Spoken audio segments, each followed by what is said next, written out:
Good evening and welcome to tonight's study session. This is October 7th of 2024. And tonight we have an update on the CG links. Larry, anything you want to add, or are we just going to go to Deb? All right, Deb, it's your show. Well, good evening, Mayor and council members. It's a pleasure to be here as usual. And I just want to take a little bit of your time and give you an update on the link and where we're at and what might be coming down the road. But first, we should take a look at what we've done and how we got here. There's been a lot of planning and there was a lot of preparation in preparing for just the launch of service nearly a year ago.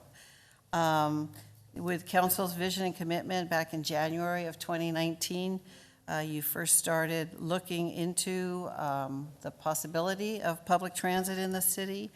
That was in January of 19, and then we had a study session in August of 21, so things started moving to introduce public transit to the city. We went through a series of resolutions and ordinances to make it so. We submitted a grant with the FTA. We became a designated small UZA, small urban area. So we automatically receive funding from the federal government when you have a population of 50,000 or above. So that kind of put us on the map as well.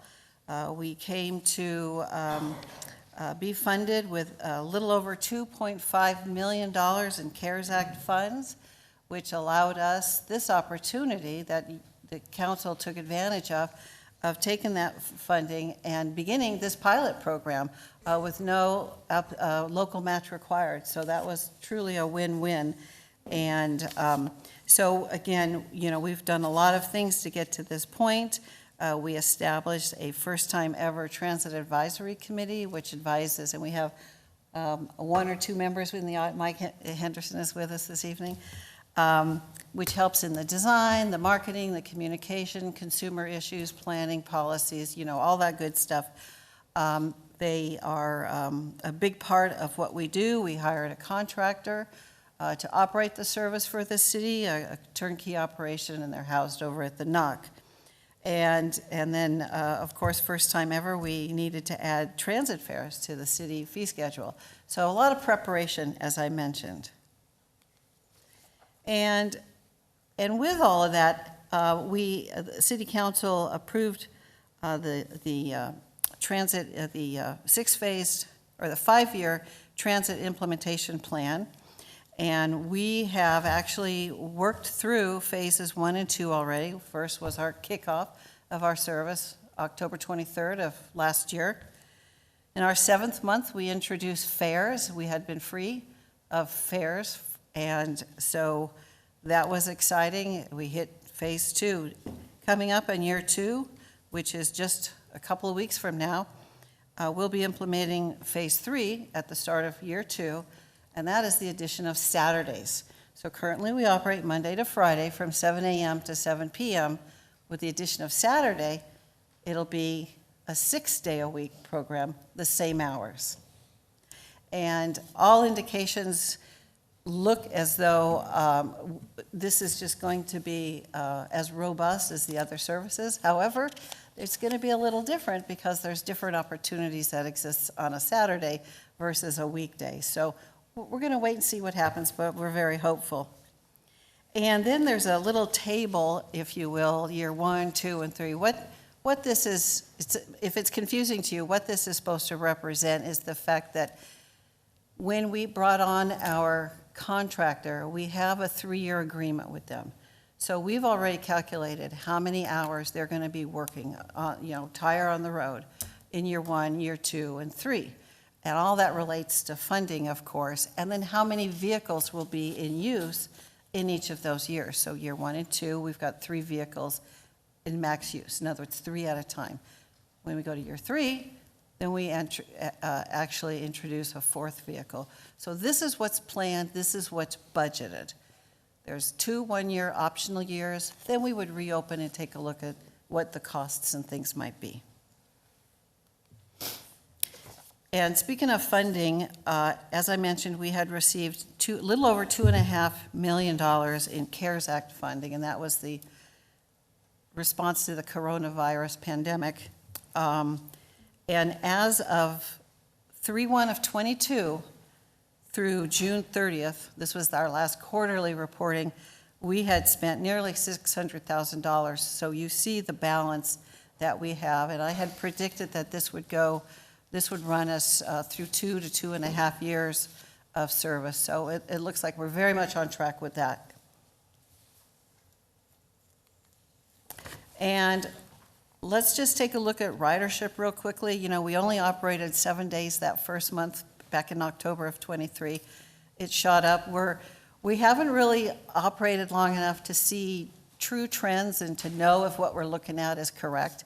But it does look as though the more mild-weathered months, we see a rise in ridership.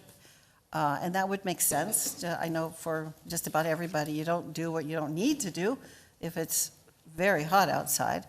You see a drop in the chart in June. That's when we introduced fares. We anticipated a drop. They started to come back, and then we saw a little bit of a drop again in September. Again, we still don't know what all these things point to. We do know that there was less school trips, but we also had an enormous number of excessive heat days. So that might have driven the ridership down as well. But we'll continue to watch and report on this. And then it might be fun to take a look at, well, when are people riding? And when we look at the graph in this particular graph, we see that Fridays, if we look from day 1 through September, Fridays are the higher, most used days of the service. It's also interesting that on Fridays, we have more people booking and riding the same day than we do on the earlier days in the week. So people get their appointments done and out of the way that are booked ahead of time earlier in the week. Those kinds of things we're learning, but it's still more to learn as we move forward. So this first year, it's been full of events and milestones. If you recall, back in September, October, we had a 6-week time frame when the company, RTW Management out of Utah, they hired, they trained drivers and dispatchers. We did a tremendous amount of outreach and marketing. We wrapped the buses. We set up the transit office over at the NOC. We had just 101 things to do. And we got that done in 6 weeks. And then we had a very successful kickoff event at Dorothy Powell almost a year ago, back in October. And then in December, right after Christmas, we celebrated our 5,000th passenger, which we were very excited about. And this woman still hasn't claimed her monthly pass yet. I'm on her. Hopefully sometime soon. We did go through a public hearing process because to introduce fares, we needed to bring that to the public. We did that. We went through a 30-day comment period, brought it to the TAC and to council, which you approved the fares. And then in September, the middle of September, we celebrated our 30,000th passengers. And it's really nice the way it worked out because this gentleman, he's the fellow in the lower picture. He lives in Caliche, and he rides service 3 times a week. He goes to a treatment, and he's the nicest guy. And in fact, when we were trying to give him balloons and celebrate the moment, he's like, "Come on, I got to go. Come on." He was trying to push us off, so he had to get to his treatment. And again, November 2nd, that's when we begin the next phase, phase 3, which is Saturday service. And just a real quick overview. This is a little portion of an ad that's going to go in on our website and in some publications. This is also going to go in the Chamber's community guide and resource. So again, it'll be 7 a.m. to 7 p.m., any trip purpose, and our riders can experience the city in a whole new way. We got flea markets, we have street fairs, we have events, we have all kinds of fun stuff that we'll be experiencing for the first time. And so we're real excited about that. And I'd also like to mention that we have about 50 to 70 people a month that use the bikes when they travel. So that is being utilized. And then on this page, we just are outlining all the different marketing and outreach that we're going to be doing. That little banner at the bottom of the page, the green section, that's what we already have up on the CG Link website. So we're promoting that. There's going to be, and we've been talking this up for some time, so the riders are well aware of it, but everything we can do to get the word out to those. There's still a lot of people that don't know about this, so believe it or not, we're still finding newbies all the time. And then I want to take an opportunity to just kind of tell you about a few things we have, we're looking at in the future. And we do, it's kind of hard to see here, but we've discovered that there's a number of people that live north of, they're like along the O'Neill corridor between North Casa Grande and Treckle. And they're walking all the way down and crossing Cottonwood, and we have a virtual bus stop at the 7-Eleven, which works, but I think what might make sense is to bump the service area just ever so slightly with very little impact on service as far as time or traveling out of the way. And just the area in yellow, if you could make that out, we would go north on Casa Grande to O'Neill, to Treckle. It would include the 1729 office building. That's, I think it says English dermatology. There's a free legal aid in there. The county has some services for mothers and children in there. So we would include that. And we would probably drop a couple of virtual stops on that street. So it's like a bus stop. It would actually maybe be a assigned bus stop. So that might be a great change with very low impact. And also, we've had a lot of interest from Palm Creek Resort. Of course, it's large. I don't know what they have, 1,700 units, I think, which we can't drive through all of that. So we've worked with the management as far as a designated location that's safe for people to ride their little golf carts over and then jump on the bus or walk over. And it wouldn't be in the way of all of their summer or winter visitors as well. So the public hearing would allow us to make these service changes. We can't do it until that happens. The TAC is wrapping up its final plans and considerations for the voucher program. We've talked about that before. So that's very exciting, which we'll be bringing to the council for final approval. And then the other thing that we are looking at is an IVR, interactive voice response system. And the reason this might be very important for some of our riders is the fact that, well, let me back up a moment. About 80-85% of all trips are booked using the app. It's very successful on your smartphone. And then the other 15 or 20% of the people are calling in and using, speaking with a live dispatcher to book, change, whatever they want to do with regard to their trips. But they take about 50-60% of the time on the phone. They have a lot of questions. When's my trip? I can't remember. Did I do this? Did I do that? And one of the benefits that they don't see that the app users are getting the advantage of is we send push notifications to the app users. The bus is on the way to you. You're next. And then you get, and it tells you the bus number and the driver's name. And then you get a push to your phone, and it's a text message. Unless you requested email, but typically it's a text, and then it'll tell you, oh, the bus has arrived. Well, if you call, you're not getting that information. So an IVR system, we would call a landline with the very same information. The bus is on the way. The bus has arrived. We can also include a day before or a 2-day before phone call that's interactive by voice or push button. And it's like I get things from my doctors now. You have an appointment 2 days, press 1 to confirm or 2 to cancel. It would be similar to that. So it would be helpful for the folks that are not using a smartphone, but they still get the benefit of the advance notices. And if they cancel, if they go, oh my goodness, I forgot about it, I can't do it, we're going to know, and that's going to cut down on the cancellation rate, which is kind of high. and leaving that opportunity for someone else to travel. The good news is, this is available through the RideCo software we have at no additional cost to us for equipment or implementation. The only cost would be that it's 2 cents a minute for every phone call made. And we estimate that those calls are going to be about 2 to 3 minutes. And a very quick cursory, based on ridership numbers, we look at about $600 to $1,200 a month, annually, to introduce this service. So I think that might be something that's well spent and for the benefit of that other population using our service and those down the road.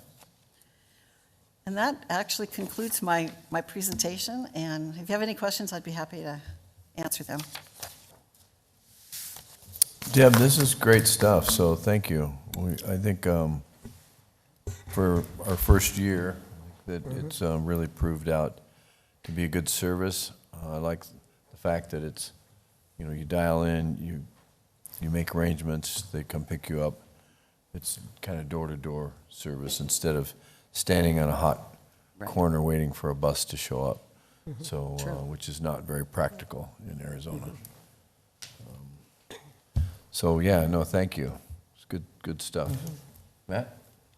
Yeah, Deb, good job. I like the fact of you're looking at where, it's a small area that you needed, but I think looks like there's a lot of people in that area, I mean, Some just apartments, density-wise.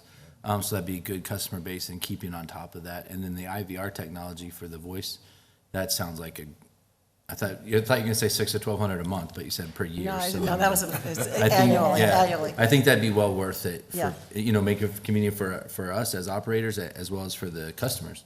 Like you said, oh, I forgot I called in. So Yeah. yeah. Bob? Deb, first of all, I'd like to congratulate you on a job well done. I mean, I was I was skeptical of getting into this business, but I'm so impressed with what you've done and how it's being operated. You used the term a couple of times, bus stop or virtual bus stop. Does that allow people to just go there and wait and catch a ride, or do they still have to call in and schedule? Still call in. And I apologize, I'm just That's all talking right. lingo. So what happens is if you live out of the service area, you'd walk into the service area. So we don't actually have a bus stop there where we routinely stop. So it's a virtual bus stop. When you're there, we'll pick you up or we'll drop you off. Okay. And you still do need to book ahead of time, You yes. still make an appointment. Yes. Okay, thank Say, you. you can do the same thing at like the rec center. Yeah. If somebody lived across the street, you walk over to the rec It's center, not as a long as you have an service area. appointment. Oh, I see. And they'll pick you up at the rec center, because that's Yeah. part of our territory. But when you call it in, you let it be known that's where you'll be. Yeah, they're outside of the service area. Okay. Yeah. No, and Lisa? same, I want to congratulate you and just appreciate you and the Transit Advisory Commission for Right. all their work. Because of course, when we implemented this and did the studies years ago, we weren't quite sure, and, that service area, first, it wasn't going to be on demand, it was just going to be a straight, up and down Florence Boulevard, so then we did on demand. But it was important to track the data and see where we are. And so I'm just so appreciative of you and the committee recognizing, we want it to be successful. Right. We didn't want to just implement a program based on, we did the heat maps, we did surveys on where we thought people were going to go and who was going to use it. But now people are using it and we know where they're coming from. So it's so important, for us to evaluate, and we talked about it when we implemented it. We want to see where we are, how we expand, how we can make the changes. So I'm happy to see that you're doing that. And it's so, I wasn't a skeptic. I was excited about it, and I thought it was going to do well. But again, we want to make sure that we are, listening to what the community, and you and I have had, numerous conversations on the voucher system, for people that don't have cell phones, and some of the social service agencies Yeah. and medical facilities that can help, provide those transit. So I'm excited for that. But, just keeping updated on what the needs are, what the service area is, and just the communication. So I'm just really happy to see where we are with the numbers and look forward to where we're going in the future. So thank you, Deb, and to your committee and to staff. I mean, for staff to support this, and, you know, we weren't quite sure where we were gonna go, and, you know, we talked about it for years and years, but I just appreciate, you know, our city staff for supporting it and, you know, working with you and the committee. So, thank you. Deb, thank you so much. Yeah, a lot of work I know went behind the project from the beginning to now. I'm so thankful for that. They look wonderful. They do. They represent the city well. I'm excited about extending it out, as Councilmember Herman talked about, extending it out. Of course, we would love it to be the whole Right. city, but we'll get there. Yeah. But extending that out to that area of O'Neill Street. And so just thank you so much for all the work that you've done behind the scenes and the staff putting all this together, and keep up the good work. Well, thank you. My turn. You know, the other day I was telling Deb that somebody had said that they saw the release about, you know, the ridership, and they said it was such a good release, but there was one mistake in it.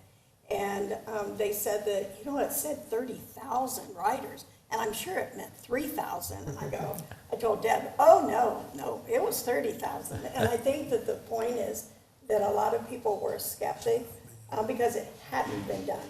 And thankfully, with the federal funding and everything that went on, the commission has done a wonderful job. And we've had a lot of people behind it. So, you know, to you, to keep it going, and to the staff and commission, I think that the numbers that we're looking at, we know that they will even out eventually. But for us to be able to come back and do the charge, and while we didn't want to charge for it, we know that we have to for sustainability. So for that, you know, I think that in the coming months, we're gonna still see some really big success. Thanks, Deb. Yeah, just in conclusion, anybody else have any other comments? All right, just to say thanks, and also give a shout out also to the Transit Committee. So thank you all for your participation and involvement, and continued, in, you know, helping us improve this as we move forward. So thank you. Thank you, and I would just like to add one thing, or couple things actually. Our TAC has been very instrumental in helping and just great with their vision and assistance. But honestly, it's the public. They have accepted and embraced this service. They're users, they believe in it, and I'd like to put a shout out to the community as well, the riders. Great. Thank you, Deb. You're welcome. All right, we'll stand adjourned until 7 o'clock. Got 5 minutes. 8 minutes. I told you so. I told you. No, but of course, you No, know, again, it's